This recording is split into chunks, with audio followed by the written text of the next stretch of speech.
The elderly man with a poor memory is on a rehab tour. Joe Biden escaping the nursing home this morning and shuffling his way over for a little chit-chat with the lovely ladies of The View. Watch this. I guess they like you. They miss you. Yeah. I miss you. I miss being here. Yeah. I'm actually interviewing for a job as a cameraman. We just marked last week Trump's 100th day in office. Now he's calling for investigations and claiming the pardons are void and vacant. Oh, he's vacant. Why is he so fixated on you and blaming you for everything? I beat him. Did you? Old man Joe also grumbling about the coup and the veep who failed him. I think she's first rate, but we have a lot of really good candidates as well. Why do you think the vice president lost, and were you surprised? I wasn't surprised. They went the route of the sexist route, the whole route. I mean, this is a woman. Some have even argued that leaving the race and endorsing your Vice President Harris, over 100 days before the election hampered her campaign. There were still 6 full months. In 6 full months, she was fully funded. Tom Shalhoub never looked so good. But enough with the malarkey. Let's bring out the real former president. The people who wrote those books were not in the White House with us. He put in a full day, and then at night I'd be in bed, reading my book, and he was still on the phone reading his briefings, working with staff. I mean, it was nonstop. I did not create a cocoon around him. I didn't have him, sequestered in some place. Was that hurtful to you when they were describing you as Lady Macbeth and all of Yes, those? it was very hurtful. Joey, it's actually Lady McBiden. All right, correct yourself, please. It's Dr. Lady McBiden. Yeah, Dr. Lady McBiden. Joe Biden looked so upset there. Was it because he thought that Jill was talking about another man? You think he looked up? I thought he looked asleep.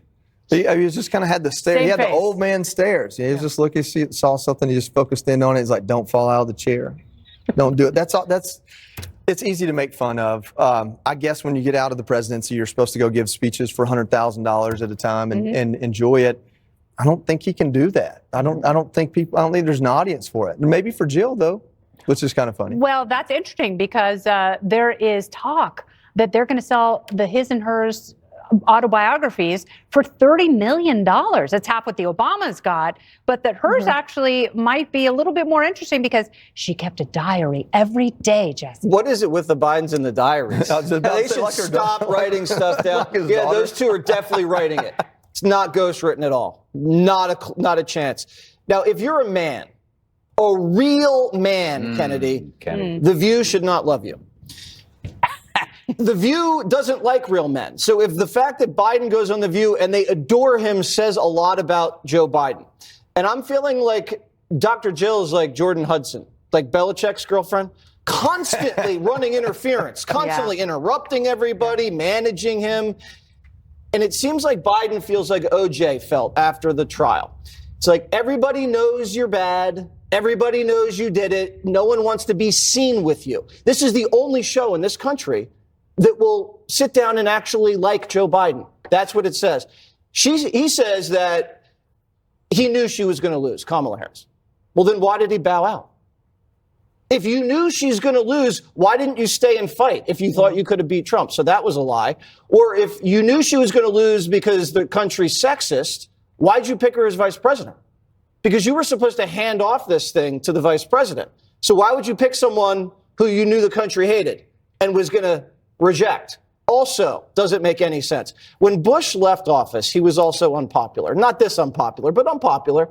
But he left with class and dignity. He said, I knew what I needed to do with the war on terror. I knew it was right. I stuck to my guns and will let history judge.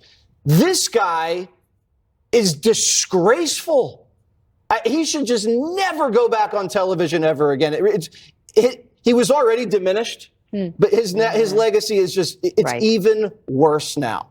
All right, so Dana, he has hired a crisis PR person, a political insider he used to work with who has now shifted gears, as you do, because you always have to have a revenue stream when you leave politics. Sure. So what is the point of them going out there? Is it just to craft a narrative against the multitude of books that are coming out talking about his cognitive decline?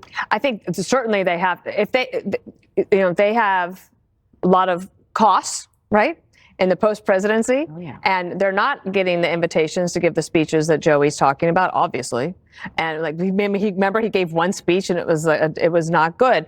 And I can see why the Democrats are somewhat vocal now about not needing to hear from them again, but they are convinced that they need to. And the guy that they hired, great guy, like nice guy. In fact, I think his mom watches the 5, so hello to you, Mrs. Mayor. But I kind of feel it's like Groundhog Day with Joe Biden. Like every time he comes up, they see a shadow, and then it's another 6 weeks of bad press. And then Jill acts like the last soldier on the island after the war is over. She's like, no, actually, everything's still fine. Everything's great. We're still fighting. Everything's good. There were 50 sources who were talking to the press saying how bad it was. And they weren't Republican sources. They were sources inside the White House and in and around the campaign. So I think that it's not off to a great start, and it probably will end even worse. Yes, and it was almost hard watching Dr. Jill intervene when she was like, "Did those, to Dana's point, did those people live in the White House? They did not." I think she should have her medical license revoked. Right? I mean, I had so much faith in her as a doctor. Okay, you know why Joe is an unqualified dirtbag? I mean, just a dirtbag. Like, you want to be sympathetic for him, but he refuses to allow that. When he said that Kamala lost not because Trump won, but because she was a woman of mixed race, he just said that Americans are racist and sexist. This is why I don't feel sorry for him. You can't be worthy of mercy when you still connive and smear people. It reminds me of, when a violent criminal pleads insanity, yet his victims were always female, because for some reason he was smart enough to know not to risk injury. If you look in New York, all the victims are women, and yet they say, oh, these people are crazy.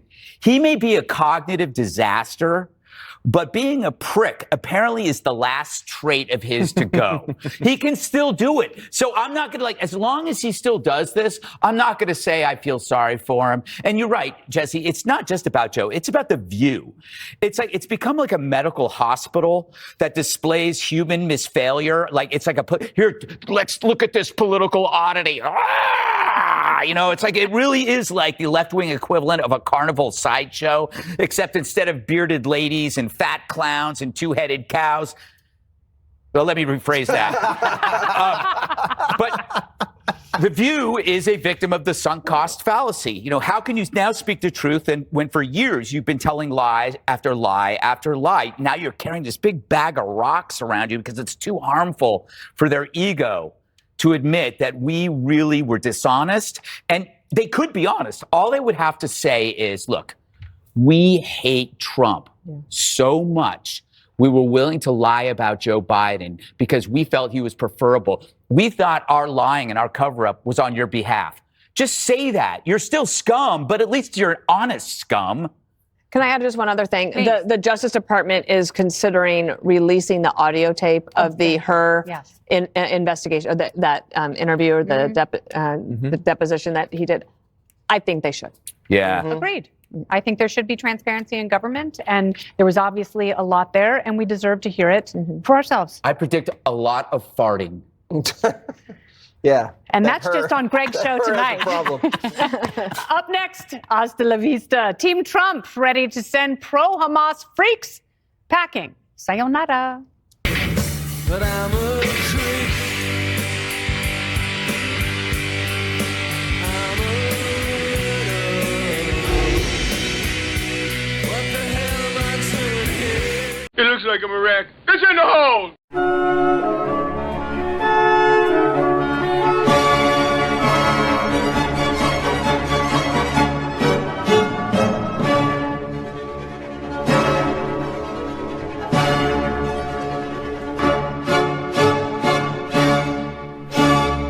Yes, I love it.